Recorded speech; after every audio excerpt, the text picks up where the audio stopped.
আস্তাগফিরুল্লাহ, আস্তাগফিরুল্লাহ। আল্লাহ পাক রব্বুল আলামিন বলেন, ইস্তাগফিরু রব্বাকুম, তোমরা তোমাদের রবের কাছে ক্ষমা প্রার্থনা করো। ইন্নাহু কানা গফফারা, ইস্তেগফার পাঠ করার 1 নাম্বার উপকারিতা, তিনি তোমাদেরকে ক্ষমা করে দিবেন। 2 নাম্বার, ইউরসিলিস সামাআ আলাইকুম মিদরারা, আসমান থেকে মুষলধারে বৃষ্টির ন্যায় রহমত নাজিল করবেন। 3 নাম্বার, ওয়ায়ুমদিদকুম বিআমওয়াল, তোমাদেরকে সম্পদ দিয়ে সাহায্য করবেন। 4 নাম্বার, ওয়াবানিনা, যাদের সন্তান নাই তারা ইস্তেগফার পাঠ করলে তাদেরকে আল্লাহ সন্তান দিয়ে সাহায্য করবে। 5 নাম্বার, ওয়াজআল লাকুম জান্নাত, যাদের ক্ষেত খামার দরকার, যাদের ফলের বাগান ফুলের বাগান দরকার, আল্লাহ তাদেরকে এই ফলমূলের বাগান দিয়ে সাহায্য করার ওয়াদা করছেন। 6 নাম্বার, ওয়াজআল লাকুম আনহারা, নদী নালা দিয়ে আল্লাহ সাহায্য করবেন। 12 নাম্বার পারায় আসছে, কেউ যদি ইস্তেগফার পাঠ করে বর্তমানে শরীরের মধ্যে যে শক্তি, ইয়াজিদকুম কুওয়াতান ইলা কুওয়াতিকুম, এই শক্তির সাথে আল্লাহ আরো শক্তি যোগান দান করবেন, তার শরীরে আল্লাহ আরো শক্তি বাড়ায় দিবেন। সূরা আলী ইমরানের 131 নম্বর আয়াতে আল্লাহ, 135 নম্বর আয়াতে আল্লাহ পাক রব্বুল আলামিন বলেন, ওয়াল্লাযীনা ইযা ফাআলু ফাহিশাতান আও যালামু আনফুসাহুম যাকারুল্লাহ ফাস্তাগফারু লিযুনুবিহিম, যারা কোনো অপরাধ করে ফেলে, আও যালামু আনফুসাহুম, অথবা নিজেদের উপর জুলুম করে, যারা কোনো অপরাধ করে ফেলে অথবা নিজেদের উপর জুলুম করে, যাকারুল্লাহ, আস্তাগফিরুল্লাহ, আস্তাগফিরুল্লাহ, যারা কোনো অপরাধ করে ফেলে অথবা নিজেদের উপর জুলুম করে, সাথে সাথে আল্লাহকে স্মরণ করে, ফাস্তাগফারু লিযুনুবিহিম, নিজেদের গুনাহের জন্য আল্লাহর কাছে ক্ষমা চায়। ওয়া ইয়াগফিরুয যুনুবা ইল্লাল্লাহ, আর আল্লাহ ছাড়া তাকে ক্ষমা করবেই বা কে? তো এই ব্যক্তি যখন ইস্তেগফার পাঠ করে গুনাহ করার পর আল্লাহ পাক রব্বুল আলামিন তার গুনাহ ক্ষমা করে দেয়। আমার সাথে বলেন, বলেন তওবার 3টি শর্ত। তওবার শর্ত কয়টি? মুহাদ্দিসিনে কেরাম লেখছেন তওবার শর্ত 3টি, ফকিগণ আরেকটি বাড়াইছে, মোট 4টি। তওবার শর্ত কয়টি? 3টি।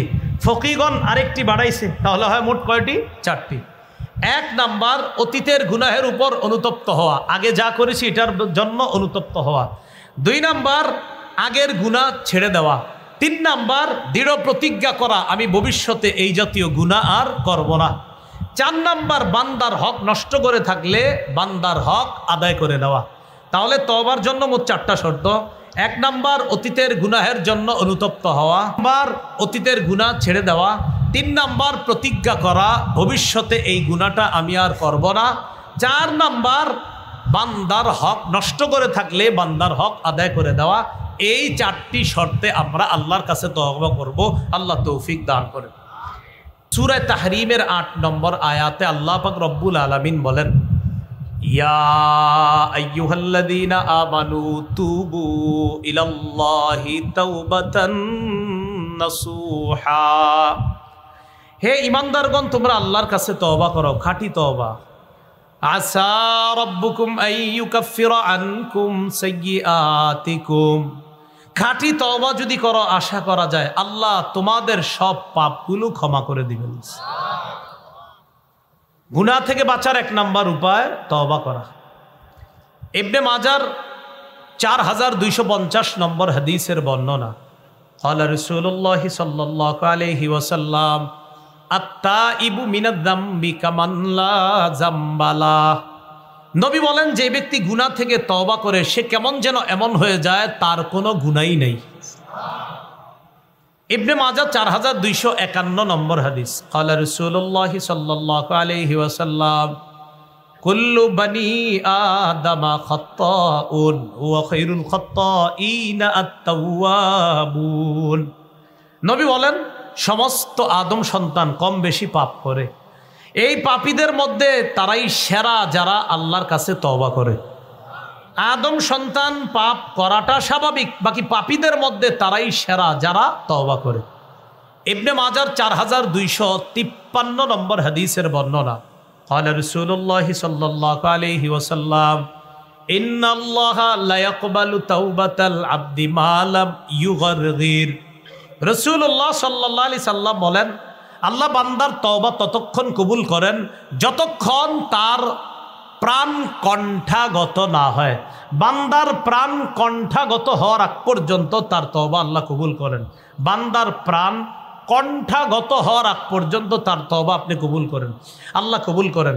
এজন্য আপনারা একটা বুদ্ধি করবেন, সেই বুদ্ধিটা হলো খালি অপরাধ করতে থাকবেন আর অপেক্ষা থাকবেন আমার প্রাণটা যখন এই জায়গায় চলে আসবে তখন তওবাটা করে নিন। নাকি বিষয়টা এমন? কারণ আপনারা তো জানেন কবে এরকম হবে। তাহলে এই জন্য তওবা দেরি না করায় আজকে এখনই করে ফেলেন, মনে মনে অনুতপ্ত হয়ে যান আগের গুনাহের জন্য, বাস এটাই তওবা। ইবনে মাজাহ আসছে আন-নাদামু আত-তাওবা, 4252 নম্বর হাদিসে আসছে আন-নাদামু আত-তাওবা, গুনাহ থেকে অনুতপ্ত হওয়াটা এটাই তওবা। বলেন গুনাহ থেকে অনুতপ্ত হওয়াটাই কি তওবা? তিরমিজির বর্ণনা 3538 নম্বর হাদিস, রাসূলুল্লাহ সাল্লাল্লাহু আলাইহি সাল্লাম বলেন লাল্লাহু আফরাহু বিতাওবাতি আহাদিকুম মিন আহাদিকুম বিদাল্লাতিহি ইদা ওয়াজাদাহা। এক ব্যক্তি সফরে বের হয়েছে তার বাহন নিয়ে, খানা নিয়ে, পানি নিয়ে, পাথেও নিয়ে সফরে বের হয়েছে। সফরে বের হওয়ার পর সফর করতেছে, সফর করতে করতে এক জায়গায় গিয়ে, আলোচনা নিয়ে আসেন তাড়াতাড়ি 2 মিনিটের মধ্যে। সফর করতে করতে এক জায়গায় গিয়ে তার ক্লান্তি আসছে। ক্লান্তি আসার পর তখন তিনি 60 মিনিটের আগেই তো নিয়ে আসবেন, আমি বলতে হবে কেন? রাসূলুল্লাহ সাল্লাল্লাহু আলাইহি সাল্লাম বলেন এক ব্যক্তি সফরে বের হয়েছে। সফরে বের হওয়ার পর তখন তিনি এক জায়গায় গেছেন, সফর বিরতি দিয়েছেন। যাত্রা বিরতি দেওয়ার পর তিনি নেমে গেলেন। নেমে দেওয়ার পর উনি চিন্তা করলেন ক্লান্তি আসছে, একটু ঘুমাই, চোখ লেগে গেছে। তো উনি বৈশা বৈশা ঘুমাইতেছে। চোখ খোলার পর উনি দেখেন ওনার বাহনটা, ওনার খানা পানি সব হারায় গেছে, কোথায় যেন চলে গেছে। উনি চিন্তা করলেন আমার এখন কি করা? আমি যেখান থেকে রওনা করেছি সেখানে যাইতে গেলে যেই পরিমাণ খানা দরকার, বাহন দরকার, পাথেও দরকার, ওই পরিমাণ খানা পানি বাহন আমার কাছে নাই। তার মানে আমি গেলেও মারা যাব। সফরে যেখানে রওনা করছেন ওই পর্যন্ত যদি আমি যাইতে হয় সেখানে গেলেও আমি যেতে পারবো না, খানার অভাবে সেখানে গেলেও আমি মারা যেতে পারি। উনি কি করলেন? ওখানে বসে রয়েছে, ওখানেই মারা যাবেন। এই চিন্তায় তিনি এখানে বসে আছেন। বসে থাকার পর বৈশা বৈশা উনি ঘুমাইতেছে আবার, কারণ ওনার টেনশন হলো আমি খানা পিনার অভাবে এখানেই মারা যাব। হঠাৎ উনি চোখ খুলছে, চোখ খোলার পর দেখে ওনার হারিয়ে যাওয়া বাহন, খানা পানি পাথেও সব উপস্থিত হয়ে গেছে। উপস্থিত হওয়ার পর উনি কেমন খুশি! হাদিসে আসছে বিশিদ্দাতিল ফারহি, খুশির অতি সহ্যে উনি আল্লাহকে বলে ফেললেন আল্লাহুম্মা আনতা আবদি ওয়া আনা রব্বুকা।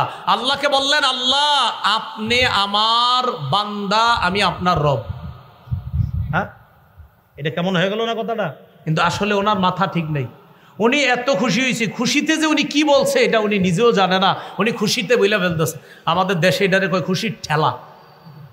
খুশির ঠেলায় আল্লাহরে বইলা ফেলতেছে আল্লাহ আপনি আমার বান্দা, আমি আপনার রব। আসলে বলতো এমন যে আল্লাহ আপনি আমার রব, আমি আপনার বান্দা।